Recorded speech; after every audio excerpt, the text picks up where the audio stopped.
रात का समय। राजा विक्रमादित्य बेताल को पकड़कर ले जा रहे हैं।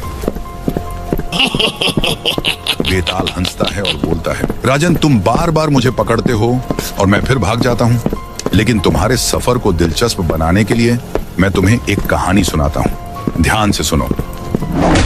बहुत समय पहले की बात है। सिंधुपुर राज्य में राजा वीरसेन का शासन था।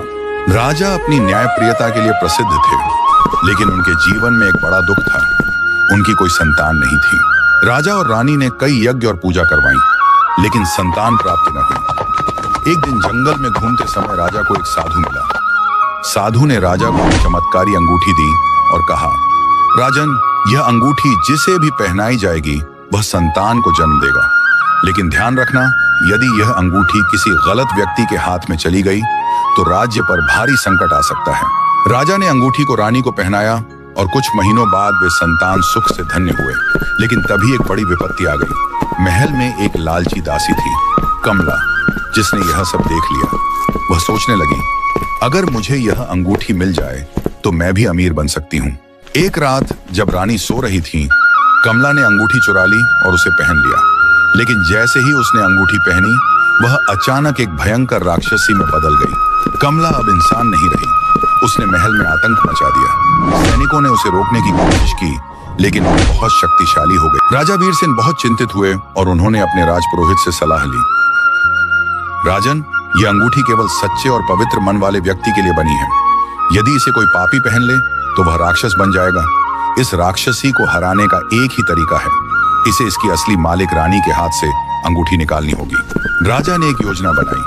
उन्होंने रानी को आदेश दिया कि वह स्वयं राक्षसी के पास जाए और बातों बातों में उसे छूकर अंगूठी निकाल ले। रानी को डर तो लगा, लेकिन उन्होंने अपने साहस को समेटा और राक्षसी के पास गई। उन्होंने मीठी बातों से उसे बहलाया और जैसे ही मौका मिला, अंगूठी खींच ली।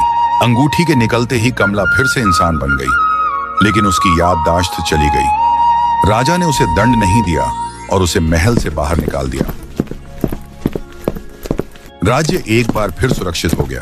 राजा ने अंगूठी को नदी में बहा दिया ताकि कोई और इसके दुरुपयोग की कोशिश न कर सके। इतना कहकर बेताल ने राजा विक्रम से पूछा, हे राजन, राजा वीरसेन ने अंगूठी को नष्ट करने के बजाय गंगा में बहा दिया। क्या यह सही निर्णय था? क्या वह इसे किसी और नेक व्यक्ति को नहीं दे सकते थे? यदि आपको उत्तर पता है और फिर भी चुप रहे तो आपका सिर टुकड़ों में बिखर जाएगा। राजा विक्रमादित्य ने कुछ क्षण विचार किया और बोले, राजा वीरसेन का निर्णय उचित था। अंगूठी अत्यंत शक्तिशाली थी और इसका दुरुपयोग हो सकता था।